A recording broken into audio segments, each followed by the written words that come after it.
Hello viewers, yet another unboxing from the Amazon. And yeah, say what you want about Amazon. I gotta tell you, I'm just gonna say this. I don't care really where you shop. I don't care too much about that. For me, it's total convenience, right? Because right now I have so many projects going on, so many different projects that I just don't have the time to go to the store. Yeah, for certain things, of course, you just have to make the time. But and then on top of that, I have work. Work has me traveling, which I think some of you know who follow the channel. Okay, well, the not big surprise is this is yet another pair of ASICS Gel Nimbus, and these, you might say, for those of you who've seen these videos on the channel, you might say, why do you keep ordering shoes? Do you have like 500 shoes? No, I mean, I have a lot of shoes, but they're crappy shoes, and they all have a purpose. Like, they all get worn. And I think I've talked about that before, where when I retire a pair of running shoes, they become gym shoes, dedicated gym shoes. And then when I'm retiring them from there, they become like hangout shoes. And then from there, they become yard shoes, etc. And then they hit the trash can. Because at 120 to 150 plus for a pair of shoes, I'm trying to get the max out of them. So typically, typically from the time I buy them to the time they hit the garbage can, 2 years have gone by because I've repurposed them. And then I feel somewhat okay about getting my money's worth. Now there's some debate. You may say, why are you constantly purchasing running shoes? So my doctor, who is a sports doctor, and I've had numerous injuries that I've overcome, that thanks to him, due to working out, exercising, just basically overuse type injuries. And he tells me that somewhere around 250 miles for shoes. And so that's what I'm strict about, right? So once I hit that 250 mark, I pull them and rotate in a new pair, kind of thing. I was talking to a marathon runner the other day. He says he runs his for 1,000 miles. My shoes would be bald, like they would be as bald as my head, like totally nothing there.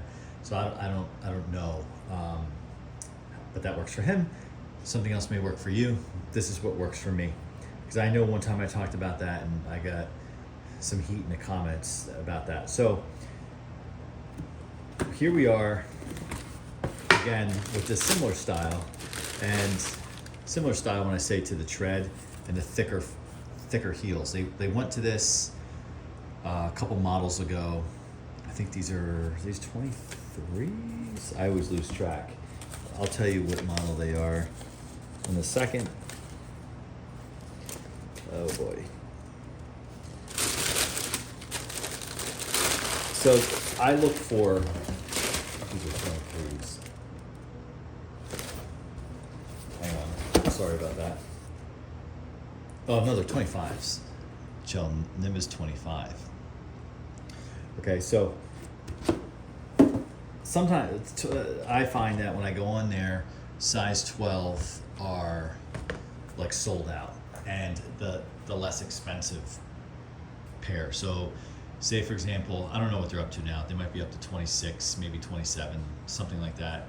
I try to, as I've talked about before, buy the previous model, or even if I can go back further, I will, because really it's not like, when you talk about models over, model or whatever you want to call it, it's not like you're going from running in a pair of Chuck T Converse to a pair of these, right? Like, you could get a pair that are 5 models old and they're really good. So I look, but everyone does the same thing, and they're usually sold out. Occasionally you get lucky and you find one with maybe a not so flattering styling on it. I really don't care. These, in a lineup of all their offerings, this is not what I would really pick, but I don't think they're bad. At one point there was a pair of really wild fluorescent pair, and they were really cheap, like, 'cause they were ugly. I was gonna buy them. I wore them to run, go to the gym, and kick around it. Who cares, right?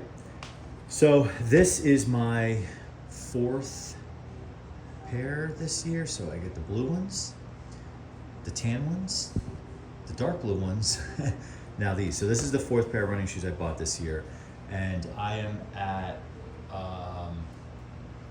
let's see, where am I at? I am closing in on 900 miles on a year of pure running, not walking.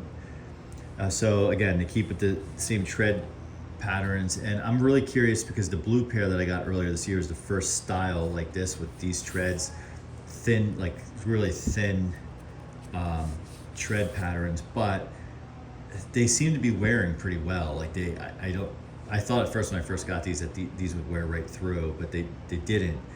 The one thing I can tell you, if you're shopping these shoes, if there's moisture on the ground, they get slick. There's like no tread. So if it gets really wet, you can be a little slippery depending on the surface, the type of asphalt, as well as if there's any snow, because the blue pair, I had to get through the winter. I didn't have spikes or anything like that. And I was running on just a coating in the street and like having to change my stride to like high knee just to have traction. But here they are.